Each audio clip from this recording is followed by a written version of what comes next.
सहायक देबू की मेहनत और घंटी लाल की खराब नीयत, जैसा कि देबू के साथ घंटी लाल ने पहले जो किया था, उसे देखकर सहायक बोलती है,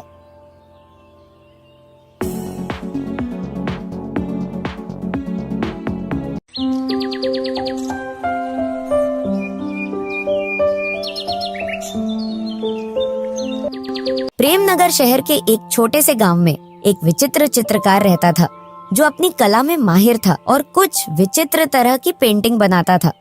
उसकी मेहनत और लगन को देखकर सभी व्यापारी हक्के बक्के रह जाते थे। एक दिन उसके गांव का सेठ घंटी लाल उसके पास जाता है और उसे चित्र बनाते हुए देखता है। यह दृश्य देखकर उसकी आंखें फटी की फटी रह जाती हैं। वह मन ही मन सोचने लगता है, बाप रे, क्या कलाकारी कर रहा है इस पेंटिंग में। जो भी इस पेंटिंग को देखेगा मुंह मांगी कीमत दे देगा हर हाल में। अरे गजब देबू, क्या चित्रकारी कर रहा है तू इस पेंटिंग में। इस पेंटिंग को देखकर ऐसा लग रहा है कि ये कोई पेंटिंग नहीं बल्कि कोई जीता जागता इंसान बना रहा है तू सुंदर सा। सच बोलूं देबू, तुम्हारे हाथों में पेंटिंग करने का जादू है, जादू। क्योंकि तुम जिस पेंटिंग को अपने हाथों से बना देते हो ना, वो पेंटिंग पेंटिंग नहीं रहती, बल्कि ऐसा लगता है इसमें तुमने कोई जान डाल दी हो और उसकी कीमत 100 गुना बढ़ जाती है। ये पेंटिंग तो पूरे 500 स्वर्ण मुद्राओं में बिकेगी, यकीन मानो मेरा देवू। जी सेठ जी, मैं भी यही चाहता हूँ कि मेरी इस बार इस पेंटिंग की अच्छी कीमत मिले, क्योंकि बहुत ज्यादा मेहनत करने के बाद मेरी बनाई हुई पेंटिंग बहुत कम कीमत पर बिकती है, जिस वजह से न मेरी पेंटिंग का खर्चा निकल पाता है और ना ही मेरी मेहनत का। देवू, तुम फिक्र मत करो। अभी तक तुमने जितनी पेंटिंग बनाई हुई थी ना, वो कोई खास पेंटिंग नहीं थी जितनी खास ये पेंटिंग दिख रही है। लेकिन ये पेंटिंग बहुत ही खास होने वाली है और इसका दाम भी। देवू, तुम ये बताओ इस पेंटिंग को कब तक तैयार कर दोगे, क्योंकि कल ही शहर के मशहूर फेमस व्यापारी आ रहे हैं जो कि अच्छा दाम लगा सकते हैं और ले जा सकते हैं इस पेंटिंग को। हाँ, अगर ऐसी बात है सेठ जी, तो मैं इस पेंटिंग को आज ही रात भर में तैयार कर दूंगा। हाँ ठीक है देवू, अब मैं चलता हूँ। घंटीलाल सेठ देबू से इतना बोलकर वहाँ से चला आता है। देबू उस पेंटिंग को तैयार करने में लग जाता है। चित्रकारी करते करते देबू को सारा दिन निकल जाता है और रात भी हो जाती है। देबू सारी रात बिना कुछ खाए पिए उस चित्र को बनाता रहता है और सुबह होते होते वह पेंटिंग बनकर तैयार हो जाती है। वह पेंटिंग देखने में किसी राज्य की राजकुमारी से कम नहीं लग रही थी। उस पेंटिंग को देखकर ऐसा लग रहा था कि अगर उस चित्र में जान डाल दी जाए तो वह हमसे बात करने लगेगी। सुबह होती है और सेठ घंटीलाल देबू के पास चला आता है। उस पेंटिंग को देखकर उसकी आंखें फटी की फटी रह जाती हैं और वह चौंक जाता है। बाप रे, इतनी आकर्षित और सुंदर पेंटिंग मैंने आज से पहले अपने जीवन में कभी नहीं देखी देबू। तुम्हारे हाथों में जादू है, जादू। तुम साक्षात विश्वकर्मा हो। ये पेंटिंग 500 स्वर्ण मुद्राओं में नहीं बल्कि 1000 स्वर्ण मुद्राओं में बिकेगी। देबू, अब तुम ये पेंटिंग बिना कुछ देर किए मुझे दे दो, क्योंकि शहर के मशहूर व्यापारी आ ही रहे होंगे। सेठ जी। हाँ देबू, बोलो। क्या सच में इस पेंटिंग की कीमत अच्छी तो मिलेगी ना, जितनी मैंने मेहनत की है? अरे हाँ भाई देबू, अगर तुम्हें मेरे कहने पर और मुझ पर यकीन नहीं हो रहा हो तो तुम स्वयं ही चलो मेरे साथ और तुम देखना मैं कैसे इस सुंदर पेंटिंग को 1000 स्वर्ण मुद्राओं में व्यापारी को बेचता हूँ और मोटा दाम कमाता हूँ। नहीं सेठ जी, मुझे आप पर स्वयं से भी ज्यादा भरोसा है। आप ये कैसी बात कर रहे हो? हाँ तो फिर ठीक है देबू, अब देर नहीं करो। घंटीलाल सेठ उस पेंटिंग को अपने साथ वहां से ले आता है और अपनी दुकान पर लाकर उसे लगा देता है। तभी कुछ समय बाद शहर के व्यापारी आते हैं और उनकी नजर उस सुंदर पेंटिंग पर जाती है। ओह, क्या कलाकारी है इस पेंटिंग में। अद्भुत, अति अद्भुत। बाप रे, क्या पेंटिंग है। हर हाल में खरीदूंगा इसे तो। इस पेंटिंग को देखकर ऐसा लग रहा है जैसे कि यह किसी विशाल साम्राज्य की राजकुमारी हो। वाह वाह वाह। हाँ, सच में मैंने ये पेंटिंग खास तुम्हारे लिए बनवाई है। इससे पहले आपको मैंने बहुत सारी पेंटिंग दिखाई थी ना, पर तुम्हें कोई भी पेंटिंग समझ नहीं आई थी ना, इसीलिए अब की बार मैंने खास तुम्हारे लिए ये पेंटिंग बनवाई है, जो तुम्हारे मन में घर कर गई है और तुम्हें अपनी ओर आकर्षित भी कर रही है। घंटीलाल, तुम यह बताओ, तुम इस मनमोहक पेंटिंग की कीमत कितनी लोगे? मैं इस पेंटिंग की कीमत सिर्फ और सिर्फ 2000 स्वर्ण मुद्राएं मांग रहा हूँ, और वो भी सिर्फ आपके लिए। आन 2000 स्वर्ण मुद्रा में? लेकिन यह तो तुम बहुत ज्यादा मांग रहे हो। लेकिन इससे कम कीमत पर मैं ये पेंटिंग नहीं दे सकता, क्योंकि बाजार में इसकी कीमत और भी मिल सकती है।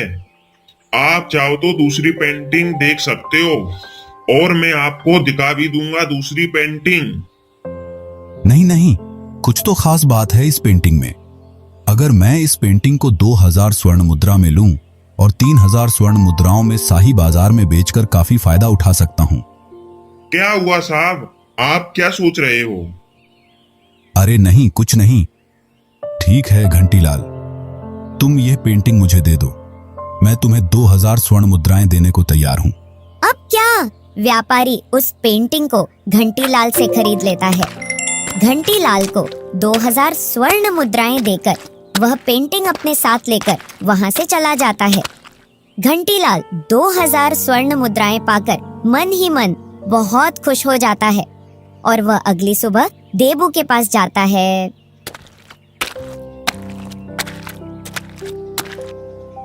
देबू, वो क्या क्या हुआ सेठ जी? आपकी आवाज को कुछ हो गया क्या? देबू, अब तुमसे क्या छुपाऊं देबू। तुमने जो पेंटिंग बनाई थी वो हाँ हाँ सेठ जी, क्या हुआ उस पेंटिंग का? वो पेंटिंग देबू मेरी दुकान से चोरी हो गई। कोई चोर उसे चुरा ले गया देबू। देबू घंटीलाल की इतनी बात सुनकर घबरा जाता है और उसके अंदर एक अजीब सी बेचैनी छा जाती है। ये क्या बोल रहे हो सेठ जी तुम? आपको मालूम है उस पेंटिंग को बनाने में मैंने कितनी मेहनत की थी। एक दिन और एक रात लगा था मुझे। उस पेंटिंग को मैंने बिना कुछ खाए पिए तैयार की थी। आपने बोला था इसकी अच्छी कीमत मिलेगी, इसीलिए मैंने दिन रात एक करके पेंटिंग तैयार की थी। और आप बोल रहे हैं कि वो पेंटिंग चोरी चली गई। हाँ हाँ, झूठ बोल रहे हो सेठ जी, आप कह दो एक बार। इतना सब बोलकर देबू रोने लगता है। हे भगवान, मेरी मेहनत का ये क्या फल मिला मुझे। देबू, तुम्हें क्या लग रहा है मैं झूठ बोल रहा हूँ? सुन देबू, अगर तूने मुझ पर झूठा इल्जाम लगाया तो अभी गांव वालों को बुलाकर तेरी चमड़ी उधड़ा दूंगा, समझा क्या तू? तभी कुछ गांव वाले वहां से गुजर रहे होते हैं। घंटीलाल और देबू की आवाज सुनकर वे वहां पहुंच जाते हैं। क्या हुआ सेठ जी, तुम इतने गुस्से में क्यों हो? देखो गांव वालों, ये देबू मुझ पर झूठा चोरी का इल्जाम लगा रहा है। अब तुम सभी ये बताओ, क्या मैं कभी झूठ बोल सकता हूँ? देबू, तू अभी के अभी सेठ जी से माफी मांग, नहीं तो हम तुझे अभी के अभी इस गांव से निकाल देंगे और तुझे गांव द्रोही ठहराएंगे। क्यों गांव वालों, सही है ना? हाँ हाँ हाँ, गांव से निकाल देंगे नहीं तो। अरे मूर्ख देवू, तू मुझ जैसे इंसान पर इल्जाम लगाता है जो पूरे गांव वालों का भला करता है और जरूरत पड़ने पर सबकी मदद भी करता है।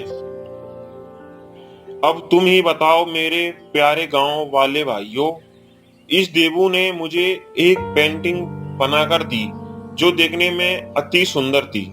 मैंने जाकर अपनी दुकान में रख दी और तुम देवू की बदकिस्मती देखो, उसी दिन वह पेंटिंग चोरी चली गई। और हाँ, तुझे यकीन ना हो तो देवू, तू दोलू से पूछ ले। क्यों दोलू? हाँ मेरे प्यारे भाइयों, सेठ जी सही बोल रहे हैं।